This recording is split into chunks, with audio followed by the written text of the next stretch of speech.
We are Route 7, and my name is Trin. My name is Marie. My name is Vitalis Takabe.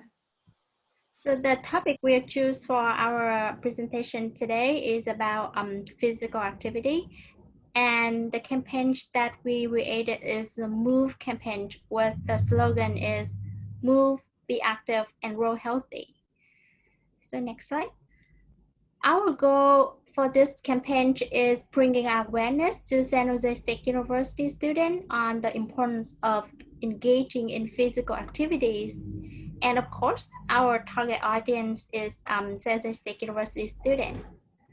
Okay. So first, we should understand what is physical activity.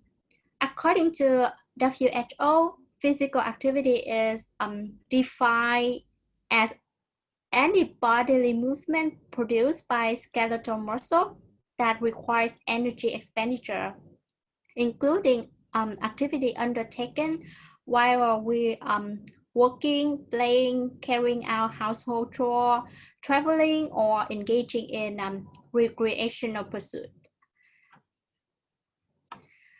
And there are two main types of physical activity. The first one is aerobic activity.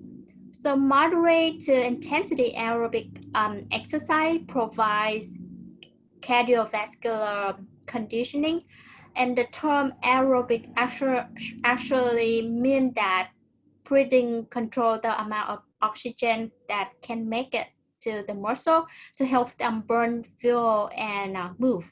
And the example for these types of activity, including walking, dancing, cycling, jogging, swimming, or playing basketball. And the second type is muscle strengthening activity. So, so for this type, that make our muscle work harder than usual. And the example for this type is weightlifting, push or pull exercise. So next, to gain health benefits, how much exercise should be recommended for a healthy adult? So for the moderate intensity activity, it is recommended to do at least 150 minutes to 300 minutes of moderate intensity aerobic activity a week, or 75 to 150 minutes of vigorous intensity aerobic activity per week. And for doing muscle strengthening activity, we should do it at least 2 days per week. Research have shown that doing physical activity can bring a lot of good benefits for us, including improved sleep, increased ability to perform everyday activity, improve cognitive ability, and a reduced risk of dementia, improve bone and muscular skeletal health, and excuse me, and also decrease the prevalence of depression. In addition, getting enough physical activity along with eating a healthy diet can maintain a healthy weight. People who want to lose weight may need to get more physical activity and reduce the calorie intake.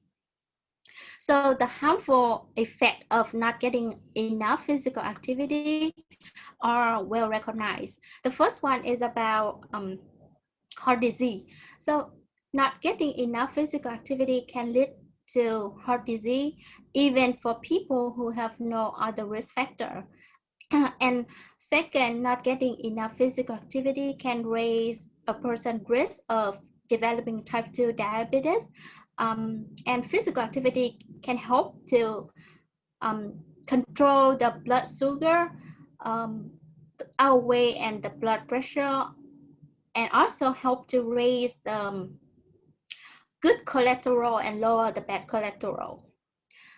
And getting the recommended amount of physical activity can lower the risk of getting cancer as well. So next slide.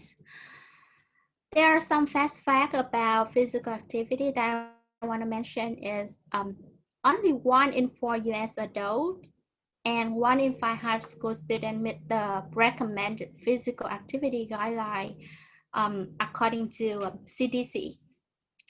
And second, low-income adolescents reported less overall activity than the higher income peers. And the reason is because those with lower income are less likely to have gym membership, or they are less likely to live in a good environment with like physical activity facilities, sidewalks, connected streets, or perceived safe outdoor spaces.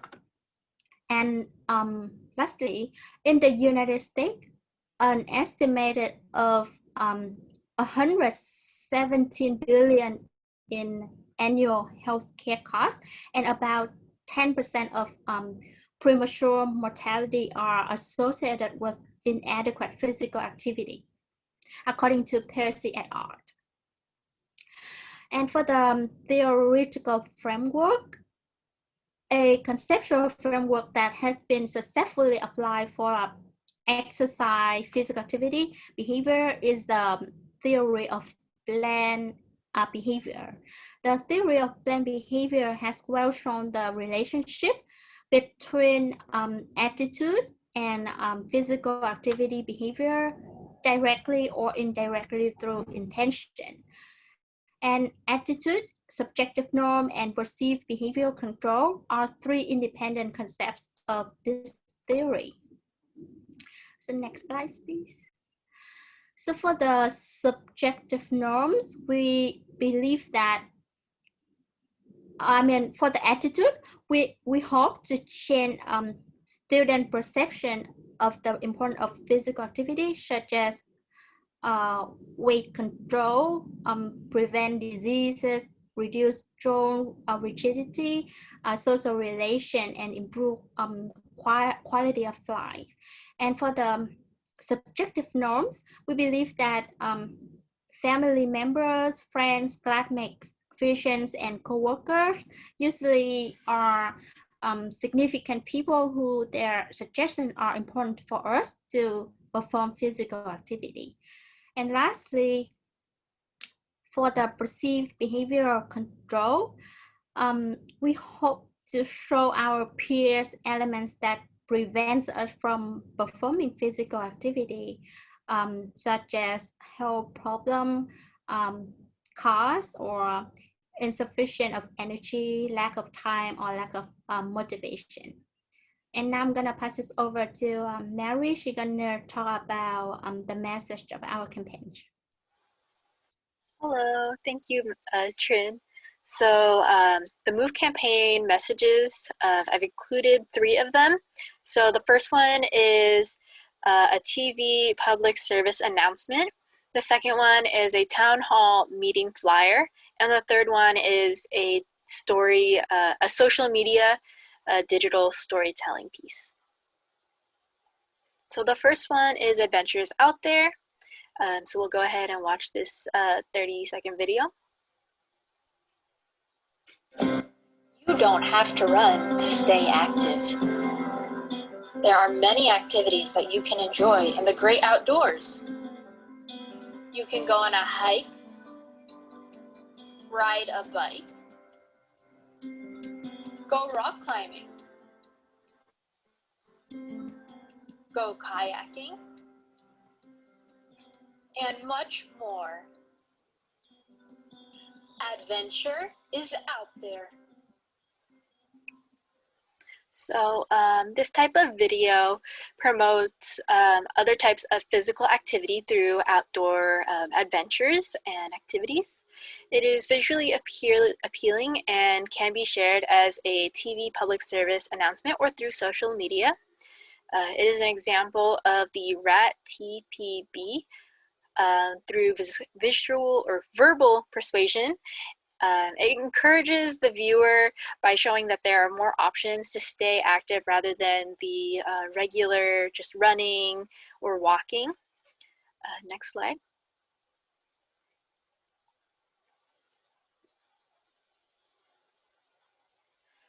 So our second example is the benefits of physical activity. So this flyer is called Stay Active. So it shows the various benefits of staying active, which is improving health outcomes, productivity, energy levels, improving sleep, and much more. This promotes physical activity by showing the benefits, and it is visually appealing. It can be shared in a town hall meeting or through social media. It is an example of the central path because it appeals to logic and the benefits of physical activity. And this third video is called Staying Active, My Story. So we'll go ahead and watch this minute-long video. My name is Marie Coates, and I am a full-time student at San Jose State University. Throughout my life, I've had trouble staying active. This was because I have asthma and focused more on my goals than my personal health. However, the summer before I started college, I participated in a mock police academy because I was passionate about justice studies. The academy was mentally, emotionally, and physically demanding. I had to run, do push-ups, jump over 6-foot fences, and more. This was very difficult, but ended up being very rewarding. I became more muscular, I started to have better mental health, I had a lot more energy, and my health generally improved. Although I no longer want to pursue justice studies, I learned a lot about the importance of physical health while in the academy. There are many benefits to being active. Although it may be difficult to get started, remember to persevere. Becoming physically active is worth it. All right, so in this video, it shares a personal experience to show how beneficial it is to be physically active.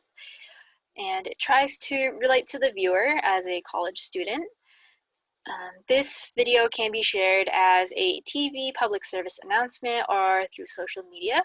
And it is an example of the RAT/TPB model through vicarious experience. So the viewer may imitate the speaker in becoming more physically active because the viewer can relate to being a college student or someone with asthma or mental health struggles. So they may feel that because the speaker was able to become physically active, they are too. So next.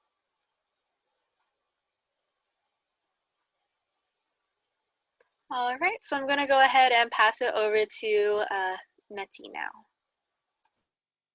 Thanks, Marie. That was a beautiful video. I will talk about the channels. Our channels are mass media, social media, and organizational and community channels. For our mass media, we chose TV art, and for our social media, we chose Instagram, and for the organizational and community channel, we chose town hall meeting. Our Instagram account is Move SJSU. We'll use our platform to influence SJSU community to exercise. This is a picture of the Instagram account that we created. There are some benefits of social media. It's a source of peer and social support to individuals. It's accessible by various groups regardless of their background. So that means our campaign is accessible by San Jose State community and students overall, especially because we use the hashtag SJSU. Anyone who searches for San Jose State will easily find us. And the good thing about social media is we can control the message, but there are some challenges to social media. It's informal, it's unregulated, and has varying quality and reliability. It is regulatory and security and privacy. It doesn't have security and privacy for social media, but the good thing about Instagram is it has a good reputation of privacy and security. That's one of the reasons that we chose Instagram. And most people are on social media for entertainment. That means they're not looking for educational flyers or videos that we share. Other target audience have many options, so they may choose not to follow us. That's also another challenge. The second one is mass media, specifically TV ad. We will use 30 seconds long TV ads. The first video that Mary shared was 30 seconds, 30 to 35 seconds. So we will follow, while making that we follow the general guidelines for TV ads. I'll share some of the guidelines. It has to be short and simple, and it has to recommend specific action. As you saw earlier, it made all this a requirement, and it has to be appropriate language use, and it has to repeat messages. And we have to be sure that the message, the language, and the style are considered relevant by the intended audience. And we have to select appropriate approaches such as testimonial, demonstration, or slice of life format. So we used testimonial and demonstration. We have to use a memorable slogan, theme, music, and sound effects to aid recall. As you saw earlier, the music and the theme was really catchy. And we have to make the message understandable from a visual point of view. It was also visually attractive. And the third one is town hall meeting. We'll partner with organizational and community channels. Those are, we will distribute flyers on the town hall meetings, and we will hold discussion forums. So this will enable us to reach a larger audience because it's in person, and it's a two-way communication, and it's engaging as well. Students can ask questions and can discuss with other students. However, this campaign, this method is costly and it's time consuming. The communicator factors are, we'll make sure that our resources are credible. We will partner with the Spartan football team because they are likable by SJSU community and they are supported by SJSU community. So they're trustworthy, and they're also credible because they're fit and they're athletes. So everyone will listen to what they say about physical activity. We will invite coaches, trainers, and doctors to speak on the advantages of physical exercise. So we will deliberately mention their education, their occupation, and their experience so that audiences will know that they're experts and they will trust them and they're credible. Communicators will be from different social and cultural backgrounds so that students can find similarities in them, and they also can be culturally competent. The receiver factors of this campaign are SJSU students.